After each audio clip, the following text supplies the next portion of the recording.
सभी छोटे बड़े श्रोताओं को सुनीता भटनागर का प्यार भरा नमस्कार। ऑडियो स्टोरीज के हमारे चैनल कहानी जगत में आप सभी का स्वागत है। हिंदी कहानियों की श्रृंखला में आइए आज सुनते हैं इंदिरा दांगी जी द्वारा रचित कहानी गुड़ की डली। 10 बरस की पायल सहेलियों के साथ रस्सी कूद रही है। खपरेल गांव में तपते बुंदेलखंड की लाल माटी पर लू धूल के नन्हे भंवर बना रही है, जिसे छोटी लड़कियों को खेलता देखकर वो भी अपने खेल के लिए आ खड़ी हुई है। 97, 98, 99 रस्सी घुमाती 2 लड़कियों के बीच पायल दोनों पंजों के बल जमीन पर आती है और हवा में जाती है। पायलिया, अरे ओ पायलिया, नास मिटी, मुझे पता था तू यहीं मिलेगी। माँ रुक्मिणी ने जैसे ही उसकी चोटी को पकड़ा, उसकी सब सहेलियां भाग खड़ी हुईं। रूबी, साधना, आरती, उन सभी को भी तो अपने घरों में जाकर काम में लगना है, वरना गत उनकी भी यही होनी है। 5 करारे थप्पड़ जड़ चुकी रुक्मिणी का गुस्सा किसी तरह शांत नहीं होता था। आखिर किस पर है ये गुस्सा? आंगन में गोबर के ढेर के सामने लाकर धक्का दिया था उसने लड़की को। पायल गोबर में मुंह के बल गिरते गिरते किसी तरह बची। पूरा आंगन लीपे बिना चिगी घर से, तो आज तू नहीं कि मैं नहीं। आंसू पहुंचती नीचे बालों पर हाथ फेरती पायल आंगन लीपने के लिए गोबर में भूसा सारने लगी। रुक्मिणी ने पलना में रो उठे 10 माह के लल्ला को उठाया और बहुत पुचकारते हुए आंचल तले ले लिया। सूखे स्तनों में लेकिन अमृत दूध कहाँ। लल्ला अपने नए दांत गपा कर जैसे खून चूसता है। रुक्मिणी तड़प कर उसे खुद से अलग कर देती है। मेरे जीवन के धन, तुझे मैं क्या पिलाकर पालूं? बेटे को लगातार रोता देखकर रुक्मिणी हड़बड़ा उठी। ऊपर आले में छुपा कर रखा गया बेला भर दूध उसने एहतियात से उतारा। कटोरी में छक दूध भर के गुड़ घोलती वो बच्चे को चम्मच से पिलाने लगी। बच्चा पुछ पुछ कर पीने लगा। निहाल माँ बलैया लेने लगी अपने गदगद बेटे की। अम्मा, कोठरी की किवाड़ से झांक कर 4.5 साल की दीपा सहमे स्वर में पुकारती है। अम्मा से एक तय दूरी से बात करती है वो। ये उसने पायल जीजी से सीखा है। जैसे ही अम्मा मारने की मुद्रा में आए, दौड़ लगाकर पहुंच से बाहर हुआ जा सके।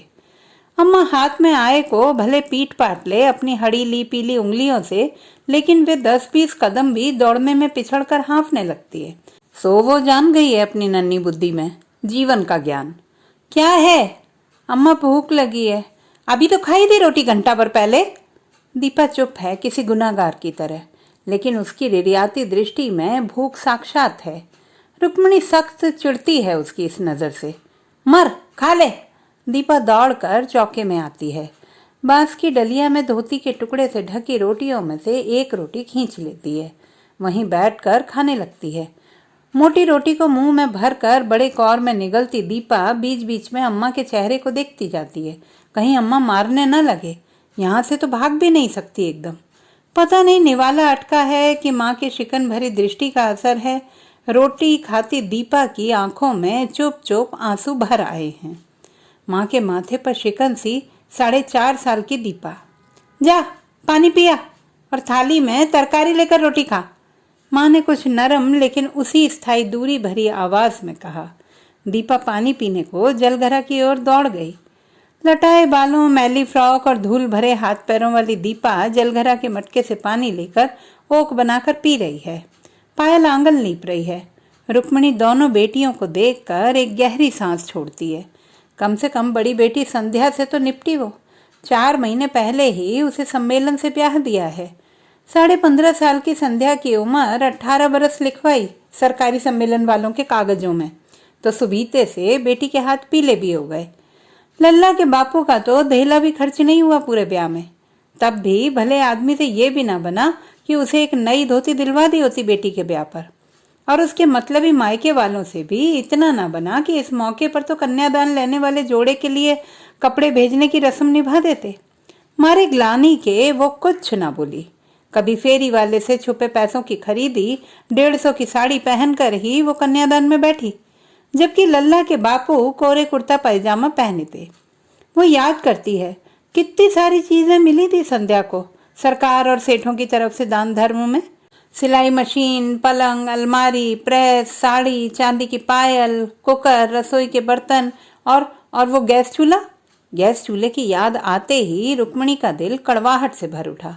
विदाई बेला में उसने गैस चूल्हा उठाकर अपने गांव जाने वाले ट्रैक्टर की ट्रॉली में रखा ही था कि दुल्हन बनी 15.5 साल की संध्या ने घूंघट उठाकर भरी सभा में उसे टोक दिया था। अम्मा, हमारा गैस चूल्हा वापस करो। ससुराल पक्ष के बूढ़े गदगद हो उठे। दुल्हन ससुराल में वफादार रहेगी। रुक्मिणी पर घड़ों पानी पड़ गया था।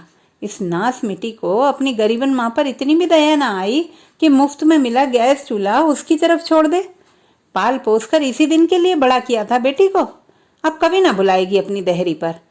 मोरछट, गौना, पच, कभी एक धेला एक लत्ता ना भेजूंगी किसी मौके त्योहार पर, तब पता चलेगी मायके वालों की कीमत। बनी रहे ससुराल की देहरी की कुतिया। यूं इस घर में ऐसा कुछ कीमती है भी नहीं कि बेटी की ससुराल को भेज सके। गृहस्थी का पूरा कामकाज संभालती रही बड़ी बेटी की याद थकी रुक्मिणी को रह रह कर आती है। याद आती है तो क्रोध भी आता है। और सामने ये जो 2 लड़कियां हैं, इन्हें देख देख कर क्रोध भीतर सदा सुलगा सा रहता है। बेटियों से नजर हटाकर वो लल्ला को निहारने लगती है, जो इतना दूध पी चुका है कि अब उगल रहा है। दीपा के पैदा होने के बाद उसने 3 बार गहने बेचकर पेट में आई बेटियां गिरवाई, तब कुल दीपक की सूरत देखने को मिली है। बकती है गांव वालियां बका करें कि इस देहरी पर कुल 5 अजन्मी कन्याओं के वध हुए हैं, इस घर का पानी भी पीना पाप है। अम्मा, अब किवाड़ की ओर से पायल झांक रही है, उसी स्थायी दूरी के साथ, दौड़कर भाग सकने लायक। आंगन लिप गया? स्कूल का टाइम हो गया है, लौट कर लीप दूंगी। तब नहीं हुआ था स्कूल का टाइम जब खेल रही थी हुड़दंगिया? मत जाए आज स्कूल। पहले पूरा आंगन लीप, फिर पानी भरने जा। जाने दो मौड़ी को स्कूल। घास का गट्ठा आंगन में पटक कर बूढ़ी गाय को छप्पर तले बांधा और चबूतरे पर बैठकर सुस्ताने लगा था गृहस्वामी। धनी लौट आए हैं। प्रफुल्लित मन से रुक्मिणी लल्ला को गोद में लिए कोठरी की देहरी पे आ बैठती है। आज तो ये बड़े सवेरे ही गाय लेकर निकल गए थे।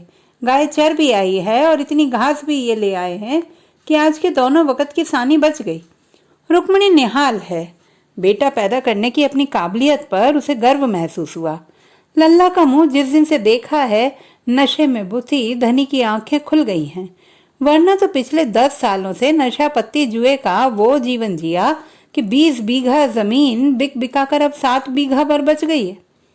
पानी भरने तुम काहे नहीं जाओगी आज? मेहंदी रची है पैरों में? बीड़ी सुलगाते हुए राम प्रकाश ने कहा। रुक्मिणी ने चुप रहना ही ठीक समझा। क्या पता मुंह से कोई तेज बात निकल गई तो 2-4 थप्पड़ यूं ही पड़ जाने। इस बीड़ी में साला कुछ मजा नहीं है। जा चिलम भर के ला।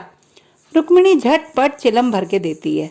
मुझे खेत जाना है, फिर लल्ला को कौन देखेगा? डाल जाओ अपने सबूत को यहीं चबूतरा पे। पहले पानी भर लाओ, फिर खेत चली जाना। मौड़ा की फिक्र ना करना, आप नाहक परेशान होगे। और फिर इस मौड़ी को रोज ही स्कूल जाने का क्या चस्का है? घर के 4 कामों से जी दुकाकर वहां लड़कों संग हुड़दंग मचाने के सिवा क्या करती होगी बदमाशिन? वहां करती क्या होगी कुपड़? तू क्या जाने कि स्कूल तो रोज ही जाना पड़ता है। मास्टर जी हाजिरी लगाते हैं, नहीं तो मार पड़ती है। जा तू पानी भर के ला। स्कूल का मुंह तो राम प्रकाश ने भी ना देखा था कभी, लेकिन वो स्कूल जाने के फायदे जरूर जानता है। स्कूल में खाना मिलता है, साल में 1 जोड़ी यूनिफॉर्म मिलती है, किताबें मिलती हैं और सालाना वजीफा भी तो मिलता है।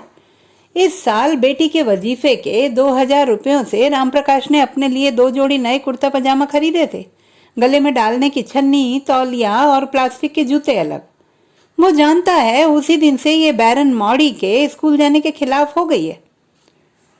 गगरे लेकर पानी भरने जाती रुक्मिणी को पति ने कहा, अगले साल मौड़ी का वजीफा मिले तो तुम अपने लिए धोतियों का जोड़ा ले लेना।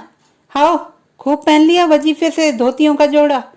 कछु सुख आपकी मौड़ी बड़ी वाली दे गई और कछु ये दे देंगी, और उसकी चुटिया पे की तेज है ये। वो कुड़बुड़ाती चली गई। अपनी पंजर काया से 2 बड़े गगरे संभाले, जिन्हें अभी भर कर लाना है कई बार। दीपा जा भैया को घुमा ला। राम प्रकाश ने अपनी उखड़ती सांसों में चिलम का सुट्टा खींचा और चौपाल की तरफ निकल गया। इस पूरे माहौल के बीच पायल ने फटाफट नहाकर यूनिफॉर्म पहन ली, 2 चोटियां बना ली और किताबों का झोला उठाकर बाहर निकल आई। कच्ची सड़क पर झोला उठाए वो ऐसे दौड़ती चली जा रही थी जैसे परिंदे उड़ान भरते हैं आसमान में पहुंचने के लिए। स्कूल उसे बहुत अच्छा लगता है, इतना अच्छा कि जब वो स्कूल में नहीं होती तब भी स्कूल के बारे में ही सोचती रहती है। हर दिन जब भी स्कूल खुलता है पायल स्कूल जरूर जरूर आती है, चाहे घर पे मार ही क्यों ना खा ले इसके लिए। नाखून काटने चाहिए, उसके झोले में पन्नी में लिपटी ब्लेड की आधी पत्ती हमेशा होती है। अपने भी नाखून काटती है और दीपा के भी। दांत सुबह और रात को मांजने चाहिए, 2 समय दातुन करना उसके लिए खाने जितना जरूरी काम है। अब रोज नहाना चाहिए। पायल अब 60 के 365 दिन नहाती है, चाहे ओले ही क्यों ना बरस रहे हो आसमान से। साफ कपड़े पहनने चाहिए। अपने कपड़े धोने के लिए पायल हिंगोटे बीन लाती है पास के जंगल से। स्कूल में सुनी सीखी हर बात जैसे उसकी अपनी आत्मा का आदेश होती है उसके लिए। पेड़ के नीचे कक्षाएं लग चुकी हैं। गांव की प्राथमिक शाला के कुल जमा 3 कमरों में से 2 पर सरपंच का कब्जा है। एक में भूसा भरा रहता है और दूसरे का आगे का दरवाजा चिनवा के एक दरवाजा पीछे बनवा लिया है अपनी बकरी के ऐन सामने। उसमें उनके मवेशी बंधते हैं। स्कूल के अख्तियार में सिर्फ एक कमरा है जिसे हेडमास्टर का ऑफिस, स्कूल की स्टेशनरी रखने का स्टोर, मध्याह्न भोजन का सामान रखने की रसोई और 15 अगस्त 26 जनवरी पर फहराने वाला झंडा रखने की जगह हर संभव तरह से उपयोग किया जाता है। कक्षाएं पेड़ के नीचे लगती हैं जहां कुत्ते और आवारा मवेशी भी फिरते रहते हैं। कक्षा के समय के अलावा छात्र छात्राएं इस मैदान से गोबर इकट्ठा करते देखे जा सकते हैं, जिसके लिए वे अलग से पन्नियां अपने बस्तों के साथ लाते हैं। पेड़ के नीचे कक्षा लगी है।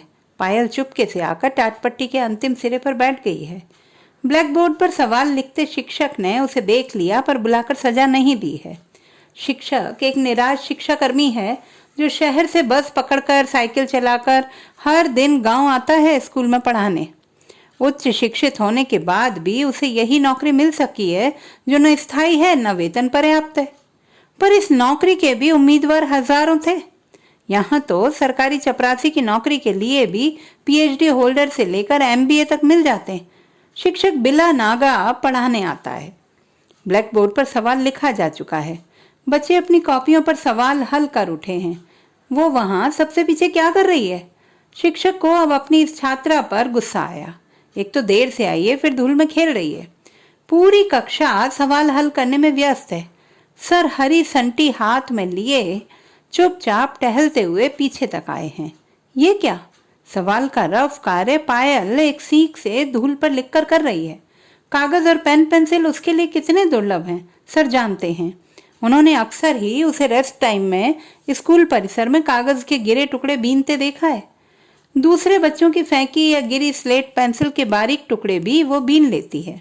स्लेट पर ही वो हमेशा रफ कार्य करती है कक्षा में। आज शायद वो भी नहीं है इसके पास।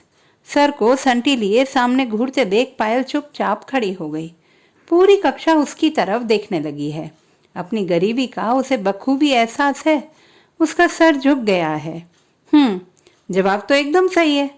सर ने हरी संटी से धूल पर हल सवाल के नीचे राइट का निशान बना दिया। शाबाश, ये लो तुम्हारा इनाम।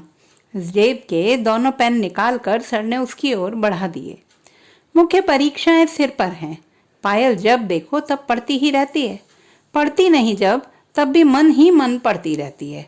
घर के तमाम काम उसके हाथों बिगड़ते हैं और वो अम्मा से कभी गाली कभी मार खाती ही रहती है इन दिनों, लेकिन पढ़ाई में उसका ध्यान अटल है। उसके भीतरी अंधेरों में जैसे कोई ज्योति जगमगा रही है। अंधेरा ज्योति पर एकाग्र, ज्योति अंधेरे पर एकाग्र। पढ़ाई के लिए पायल और पायल के लिए पढ़ाई। आंगन में लालटेन जल रही है। झटपट खाना खाकर पायल फिर लालटेन के पास आ बैठी है और किताब कॉपियां खोल ली। सब काम निपटाकर सीढ़ियां चढ़कर छत पर बने कच्चे कोठे में सोने जाने से पहले अम्मा ने रुककर उससे पूछा था, बर्तन मांझ कर रख दिए पायल? कल परीक्षा है। किताब से बिना सिर उठाए उसने जवाब दिया। लड़की की मुंहजोरी रुक्मिणी को असहनीय है, पर समय को देख वो खून का घूंट पीकर रह गई। कोठे में जाते वो अभी हाल ही तो कहकर गए हैं कि जल्दी आना। लल्ला को भी उन्होंने सुला दिया होगा। अब अगर ऐसे समय में इसे पीटेगी तो इस कलमुही की चीख पुकार से कहीं वे नाराज ना हो जाएं। पड़ोसी सुनेंगे तो फिर बुराइयां होंगी उसकी कल कुएं पर। दांत मिसमिसाती रुक्मिणी हाथ में रस्सी का मांजन लिए राख से बर्तन घिसने बैठ गई। पढ़ के बन जा तू कलेक्टरनी। देखना अम्मा, कलेक्टरनी ही बनूंगी। मुंह की बात छीनती है छिनाल। लड़की जात को ऐसी मुंह जोरी शोभा नहीं देती।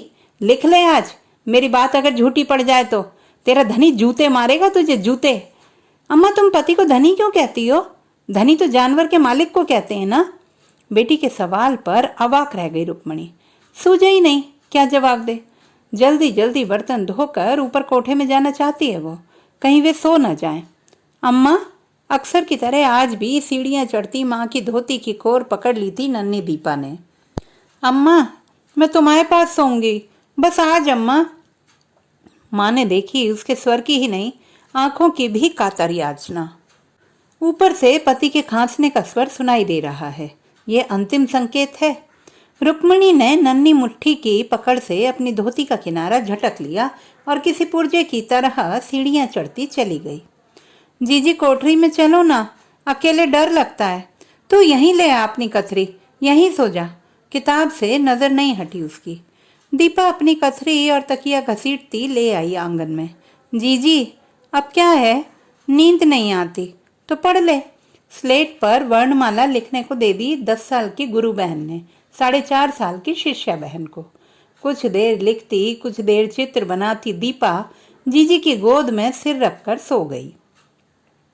पायल अपनी पढ़ाई करती उसे थपकी देती जाती है। बहन नहीं, आधी माँ है वो उसकी। रात शायद आधी पार ही ढल रही है। आसमान का अनंत अंधकार देख रहा है। एक गांव के एक आंगन में रोशनी है। दीप शिखा से झिलमिल एक लड़की पढ़ रही है। रुक्मिणी लल्ला की मालिश कर चुककर उठी है अब उसके लिए दूध बनाने। स्कूल से लौटी पायल को आंगन में पैर रखते देख ही उसने कोठरी से चिल्लाकर कहा था, जा गाय को चरा ला और हैंडपंप से पानी भी पिलाती ले जाना याद से।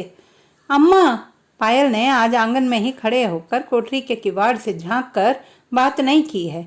डर को स्थायी दूरी से तय करती वो भीतर आकर खड़ी हो गई है अम्मा के ठीक सामने।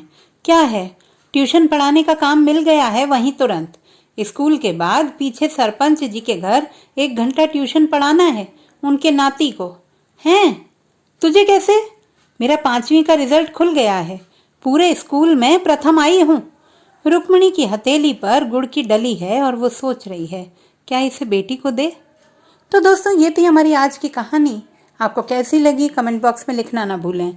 चैनल को सब्सक्राइब करें, लाइक करें और मित्रों के साथ शेयर करें।